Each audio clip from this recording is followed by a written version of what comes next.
Hello అండి, welcome to news.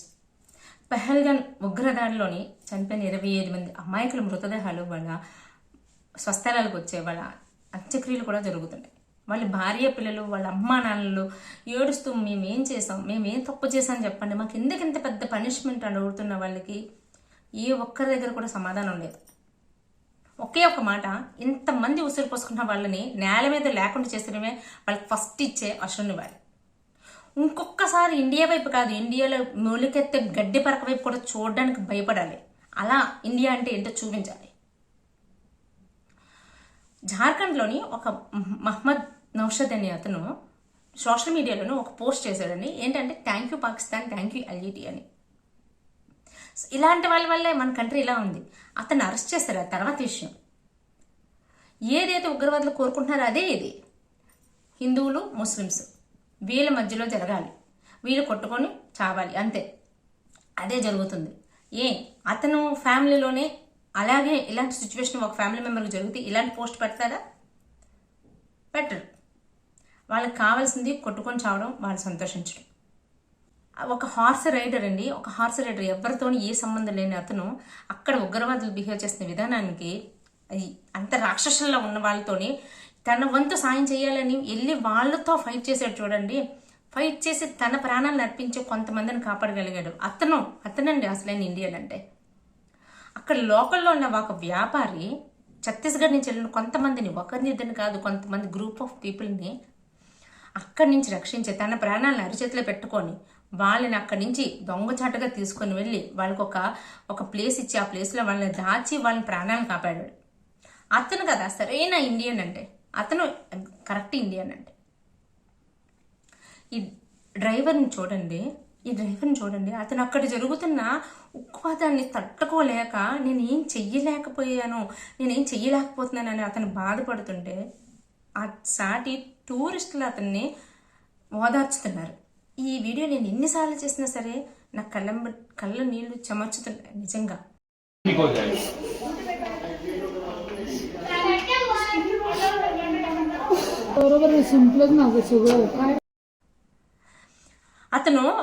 అతను చెప్తున్న మాట, ఇది చేసింది ఒక మనుషులు కాదు, రాక్షసులు అయితేనే చేస్తారు. ఎంత దారుణంగా బిహేవ్ చేస్తుంది రాక్షసులే. ఒక నిజమైన ముస్లిం అయితే ఇలా చెయ్యడం. వాళ్ళ వల్ల మిగతా వాళ్ళందరూ కూడా బాధపడడం, మిగతా వాళ్ళందరూ కూడా తలదించుకోవాల్సిన పరిస్థితి వచ్చిందని అతను బాధపడుతుంటే నిజంగా మనసు తలుక్కుపోతుంది. ఇతను కదా అసలేని ఇండియన్ అంటే. ఇలాంటి వీడియోస్ అన్నీ ఆ ఉగ్రవాదుల వరకు వెళ్ళాలి, వాళ్ళు చూడాలి. వాళ్ళు ఏదైతే కోరుకున్నారో, ఎవరైతే ఇండియన్ ముస్లిమ్స్ ఇండియాలో ఉన్న వాళ్ళు కొట్టుకొని చావాలి అని కోరుకున్నారో, మేము ఎప్పటికీ ఇండియన్సే, హిందూ ముస్లిమ్స్ కాదురా అని వాళ్ళకి నిరూపించాలి. దానికోసమైనా సరే కాశ్మీర్లో ఆ టూరిజంని ఎప్పటికీ కంటిన్యూ చేయాలి, టూరిజంకి వెళ్ళాలి. కానీ ఇప్పట్లో మనం మాట అనుకుంటున్నాం కానీ వెళ్ళగలిగే పరిస్థితి ఉందా? చేశారా? ఏదైతే చేస్తే అక్కడ మళ్ళీ అడుగు పెట్టరో, ఏదైతే చేస్తే అక్కడ మళ్ళీ టూరిజం అనే మాట కూడా ఇండియన్స్ నోట్లోంచి రాదో ఆ పని చేయాలనుకున్నారు, అదే చేశారు. కాశ్మీర్లో ఉన్న వాళ్ళు అందరి పొట్ట కూడా కొట్టారు. వాళ్ళు ఎంత డెవలప్ అయిందండి 2020 నుంచి, ఎంత డెవలప్మెంట్ అయ్యింది, మొత్తం కొట్టారు. ఎందుకంటే వాళ్ళు ఇచ్చే రూపాయి 10 రూపాయి కక్కుర్తిపడి వాళ్ళు చేసే పనులన్నీ, చెత్త పనులన్నీ చేయడానికి వాళ్ళని వాడుకుంటున్నారు. సో అది చేయడానికి అవ్వట్లేదు, వీళ్ళు బిజినెస్లు వీళ్ళు ఉంటున్నారు కాబట్టి సో ఇలాంటి పని చేశారు. ఇక్కడ అనవలసింది వాళ్ళనే కాదు, ఇక్కడ ఉన్న మన కాశ్మీర్ వాళ్ళని కూడా అనాలి. ఎందుకంటే ఎంత మంచి వాళ్ళు ఉన్నారో అంతే మతం నరనరాల్లో జీవించుకోవాలి కూడా ఉన్నారు.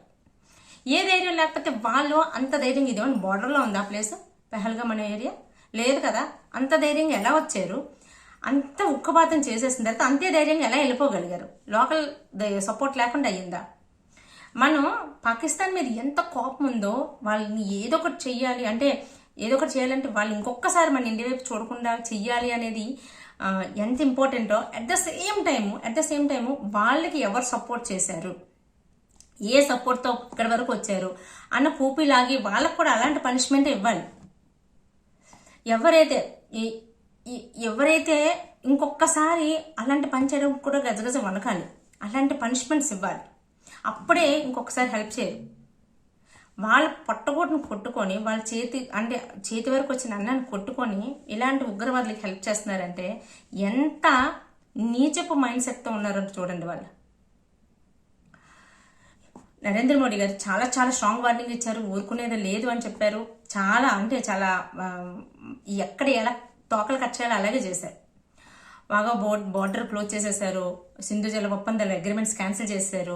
సో ఏదైతే వాటర్తోని ఆ పాకిస్తాన్లోని 80% జనాలు అగ్రికల్చర్ మీద ఉన్నారో సో వాళ్ళందరికీ కూడా బోర్డు ఎండిపోయి ఎడార్లు అయిపోతాయి. తినడానికి ఇప్పటికే తిండి లేకుండా గిల్లగిల్ల కొట్టుకుంటున్నారు, ఇంకా అసలు ఏమీ ఉండదు.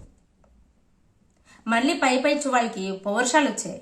సో మనం వాటర్ జలాల ఒప్పందం వాటర్ అగ్రిమెంట్ క్యాన్సిల్ చేస్తామని చెప్పేసి సిమ్లా ఒప్పందం క్యాన్సిల్ చేస్తున్నారా నాకు పెట్టారు.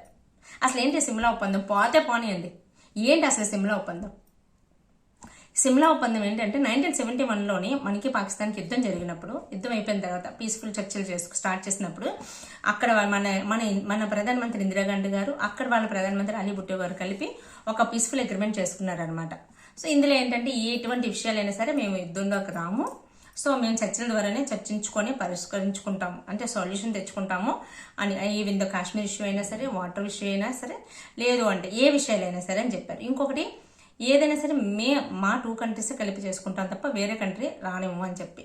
అందుకనే ఒకనొక టైంలోనే ఐక్యరాజ్య సమితి ఇన్వాల్వ్ అవ్వాల్సిన సిచ్యువేషన్ వచ్చినప్పుడు కూడా సో వాళ్ళు ఇన్వాల్వ్ అవ్వలేదు, ఎందుకంటే మన 2 కంట్రీస్ మధ్యలోనే అలాంటి అగ్రిమెంట్ ఉంది కాబట్టి. ఇప్పుడు ఆ అగ్రిమెంట్ని మేము క్యాన్సిల్ చేసేస్తున్నాం అని చెప్పేసి వాళ్ళు అనౌన్స్ చేశారు. క్యాన్సిల్ చేసి వేరే కంట్రీ సో ఇన్వాల్వ్మెంట్ ఉంటుంది అనమాట. ఉంటే ఎవరికి భయం? వాళ్ళు అంత చేసిన వాళ్ళు, వాళ్ళకి అంత పౌరుషం ఉంటే అనుభవించిన వాళ్ళు ఎటువంటి దేనికి సంబంధం లేకుండా జస్ట్ ఆహ్లాదకరంగా ఎంజాయ్ చేసుకోవడానికి వెళ్ళిన 28 మంది ప్రాణాలు, కుటుంబాలను ఉసిరి పోసుకొని అలా బిహేవ్ చేస్తున్నారు. సో వాళ్ళకి ఎలాంటి పనిష్మెంట్స్ ఇచ్చినా పర్లేదు, ఏం చేసినా పర్లేదు, నెక్స్ట్ స్టెప్కి ఏం వెళ్ళినా నెక్స్ట్ ఇంకొకసారి వాళ్ళు ఇండియా వైపు అయితే మాత్రం తలెత్తి చూడకూడదు. ఇండియా వైపు, కాశ్మీర్లో ఉన్న ఒక చిన్న అడుగు వైపు కూడా చూసే ధైర్యం కూడా చేయకూడదు. అలాంటి యాక్షన్స్ మన వైపు నుంచి రావాలి. అట్ ద సేమ్ టైము మన సెక్యూరిటీ ఫోర్స్ని కూడా చాలా చాలా పెంచాలి. సో ఇప్పటికే చాలా అప్రమత్తంగానే ఉంటారు అక్కడ, అంటే ఆ ప్లేస్లలో. కానీ ఇలాంటి సిచ్యువేషన్ జరిగింది అంటే అక్కడ కొంతకాలం నుంచి ప్లానింగ్ జరుగుతుంది అక్కడికి రావడానికి. కానీ మన మిలిటరీ వాళ్ళ యూనిఫామ్ వేసుకొని రావడానికి కానీ దేనికైనా సరే ప్లానింగ్ జరుగుతుంది. పక్కడ్బందీగా లోపలికి వచ్చారు అంటే మన సెక్యూరిటీ ఫోర్స్ ఎక్కడ వీక్గా ఉంది, అంత ధైర్యంగా వచ్చి అంత ధైర్యంగా వెళ్ళిపోయగలిగారు అంటే అసలు ఎంత స్ట్రాంగ్గా ఉన్నారు వాళ్ళు. అంటే మన వీక్ పాయింట్ ఎక్కడ వాళ్ళకి తెలిసిందనమాట. అంటే మనం ఏదో ఒక ప్లేస్లోని, ఏదో ఒక డిపార్ట్మెంట్లోని చాలా వీక్గా ఉన్నాం, ఆ లూప్లను వెతుక్కొని వాళ్ళు వచ్చారు. సో అక్కడ వాళ్ళని, అంటే అక్కడ పాకిస్తాన్ ఎంత తప్పు ఉంది, ఇటువైపు నుంచి మంది కూడా అంతే తప్పు ఉంది. వాళ్ళు వచ్చేంత చొరవ, వాళ్ళు వచ్చేంత ధైర్యం వచ్చింది అంటే మనం అంత వీక్గా ఉన్నామని అర్థం. సో ఖచ్చితంగా అయితే వాళ్ళు ఇంకొకసారి మన వైపు చూసే ధైర్యం కాదు, మన గురించి ఆలోచించడానికి కూడా భయపడాలి. అలాంటి చర్యలు మాత్రం ఇండియా నుంచి రావాలి, వచ్చి తీరుతాయని అనుకుంటున్నాను. సో మీరే అనుకుంటున్నారు? కామెంట్ చేసి చెప్పండి.